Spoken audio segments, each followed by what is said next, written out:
Hey y'all, I'm Tammy, and this is Collard Valley Cooks. Today we're making one of our favorites, and that's taco crescent roll pie. Guess what though? I didn't have any crescent rolls, and I'm using what I got because groceries are too expensive not to. And we're going to use pizza dough on the top instead of crescent roll.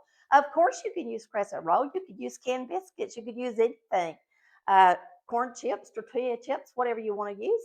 But we're going to get started. I'm going to show you what we are going to get started. Let me show you what's in this recipe. All right, of course, you're going to have for the serving of it some sliced lettuce and tomato. Okay, now you're going to use cheese on the top, and I'm using a Mexican blend. You can also use sliced American if that's what you have in the refrigerator. Don't go out and buy special ingredients with the prices like they are with things like cheese. I mean, use what you got. There's no reason not to. Now, these Fritos, I bought the name brand, but I wouldn't recommend you buying the name brand. The only reason I did is because I'm doing a show. Um, the Kroger brand was $1.99 versus this was $5. So there's quite a difference. So you can always get by going with the cheaper store brands. Now, I do not like to skimp on this one though. I do call for Herdez salsa. It's my favorite salsa. Not everybody carries it, but uh, it's my favorite. So y'all give it a try if you can. We're going to be using taco seasoning mix. And like I said, I'm using some pizza crust instead of crescent roll dough. We're going to use about a cup of sour cream, half cup of water, and some chopped olives. And of course, the olives are optional. Now let's come on over here and we're going to finish browning our ground beef. And of course, this does have ground beef in it. And we are getting it browned. This was actually ground chuck. So it's not going to have a lot of fat. Matter of fact, I don't really see any in it. It looks like it's just getting done and not got hardly any fat at all. So you want to brown your beef till it's nice and brown and there's no pink left in it. Remember, all of our recipes are now in our master cookbook, and we are updating those recipes on the website as soon as we can for you guys. Now, this casserole will be slid into the oven at 350 degrees, and you will warm it until it's nice and hot and that bread is done on the top. Remember to warm this up. If you have leftovers, you could warm it up in your air fryer. It would be great that way, or you can always put it in the microwave. All right, so we're going to open up our salsa.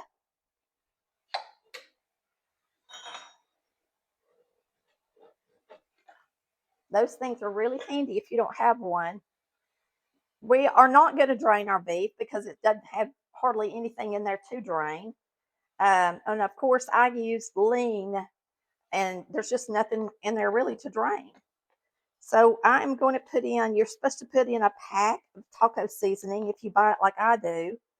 You're going to put in a couple of tablespoons, is about the amount of a pack. Now what you're going to do is you're going to add a half cup of water.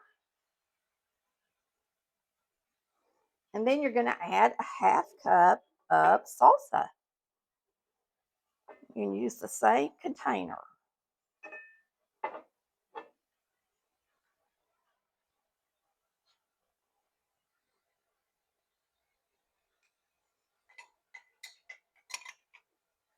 And then now you're just going to mix that up good. And you're going to let it simmer for about 5 minutes.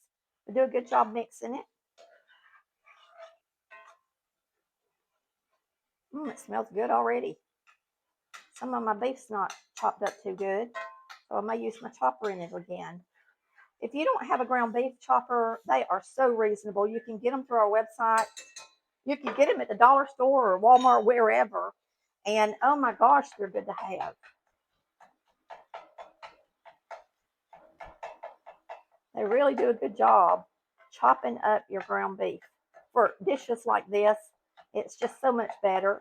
And chili and stuff like that, I think it's so much better that your ground beef is chopped up good and not in big hunks. It makes it taste more tender that way too. Sometimes if you make it in big hunks, it can taste a little tough.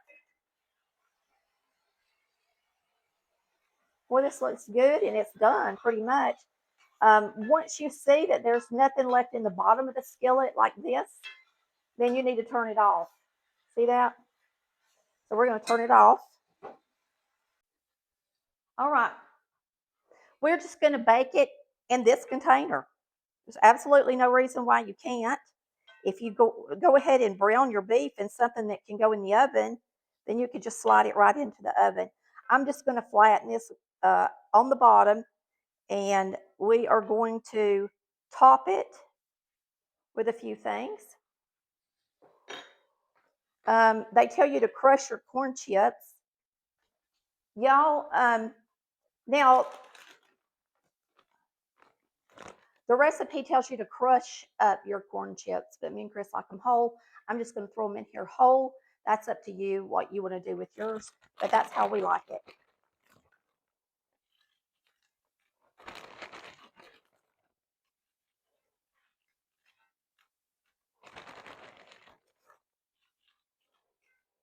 I was just taking a look at this recipe in the recipe book, and it's in our old, actually, it's in volume 4. And I tell you to roll out the dough before I tell you to do this, and it makes you think the dough goes on the bottom, but the dough goes on the top, and I'm hoping everybody knows that when they make this dish. But I don't know why I wrote it the way I did. All right, now we're going to, I was supposed to put the sour cream in before chips. We're just going to dollop it. All right, we're just going to dollop the sour cream in here. And if you want to, you can spread it over the top of the meat before you add the chips. And if you like a lot, use a lot. If you like a little, use a little.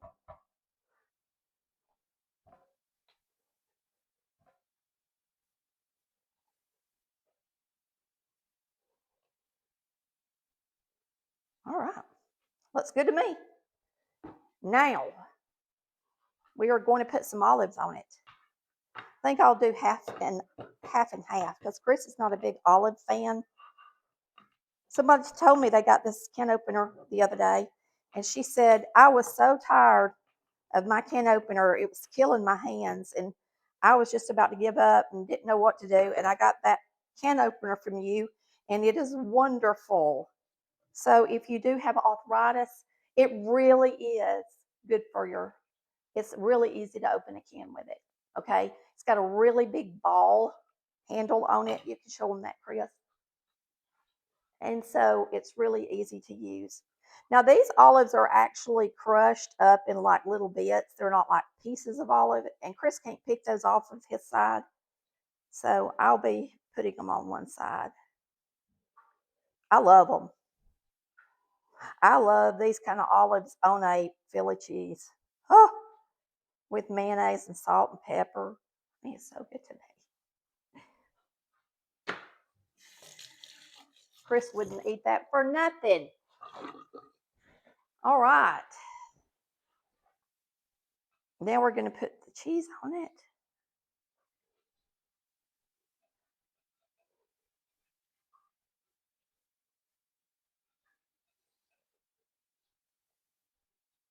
You can use the sliced cheese if that's what you got. And now we're going to roll out our dough and then put it on top of it and get it in the oven and bake it. So I'm going to sit it right here behind me. And when we serve it, you're going to serve it on a plate with lettuce and chopped up tomato. And you can even chop up an avocado or whatever you got.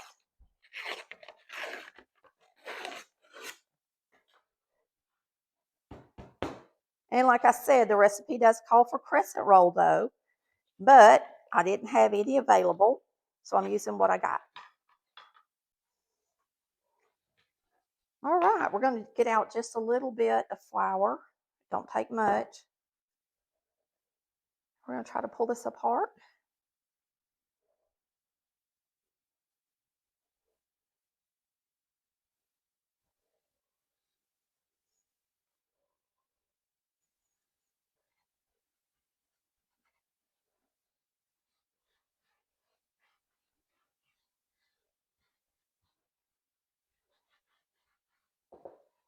Now, you can crisscross it if you want to, or you can just lay it on top of it if you want to. However you want to do it's fine.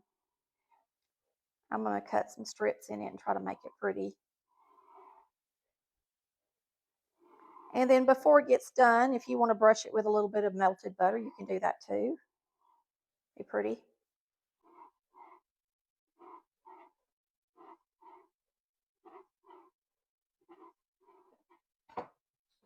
All right.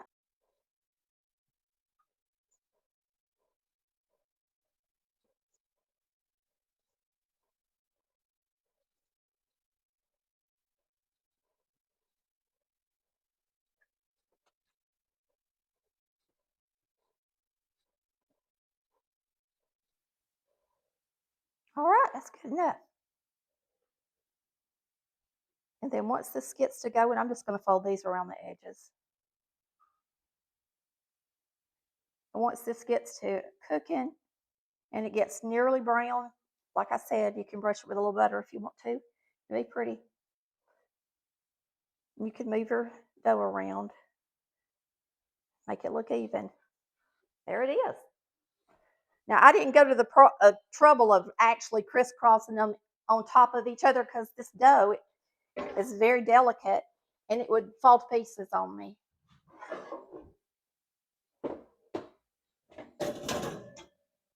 We're going to get it in here. We're going to bake this at 350 degrees for 30 minutes. Then we'll check on it and see if we need to put a little butter on it and if it's getting nice and brown. Our taco pie is done and it looks good.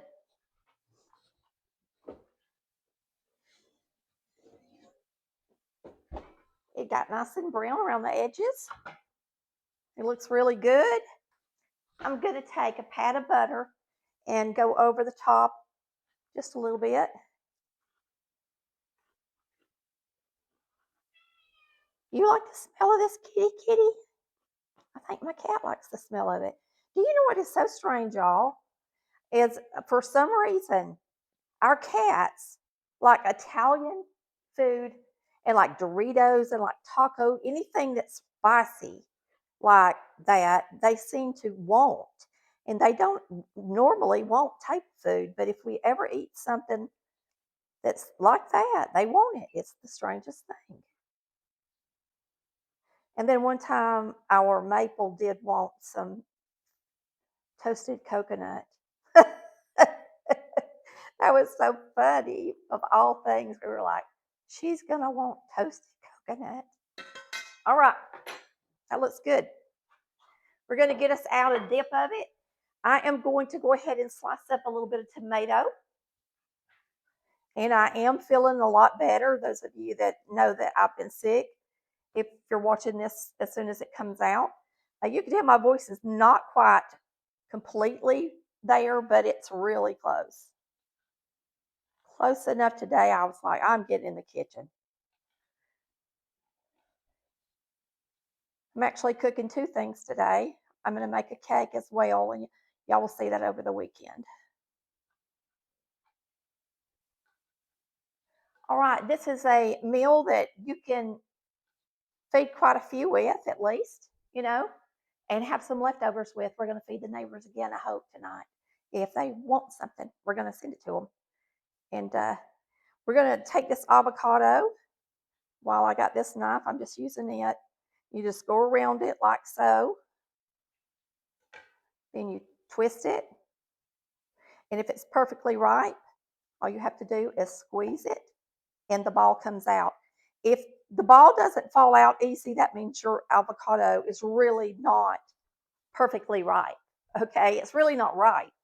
If the flesh is hard, so if the flesh is nice and soft, then that will just pop right out of there. You don't need something to try to pry it out with. Most people Think you have to. I used to think you had to. I love avocado just with salt and pepper. So good. So good, y'all. You know what we should do? We should salt and pepper this. Be even better.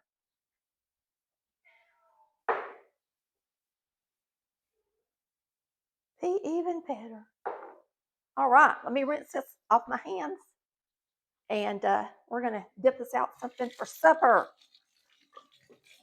I hope you're having a wonderful day. The weather's been absolutely beautiful here. Let us know where you're from and how your weather is today. All right, your salsa and your sour cream's already in here, and your cheese. What a nice taco pie.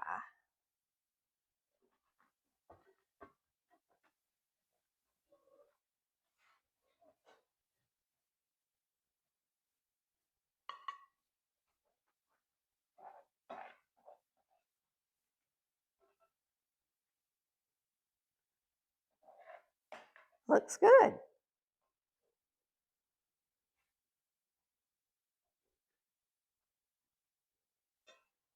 We're going to get it on the plate with some tomato, lettuce,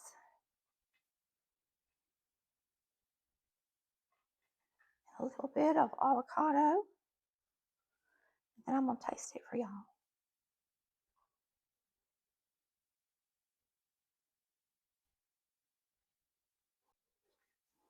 All right, this looks delicious. Looks delicious. You got the meat, tomato, bread.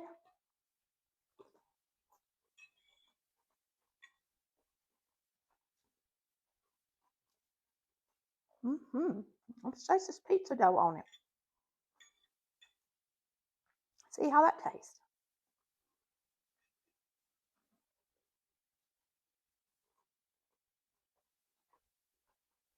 Very good.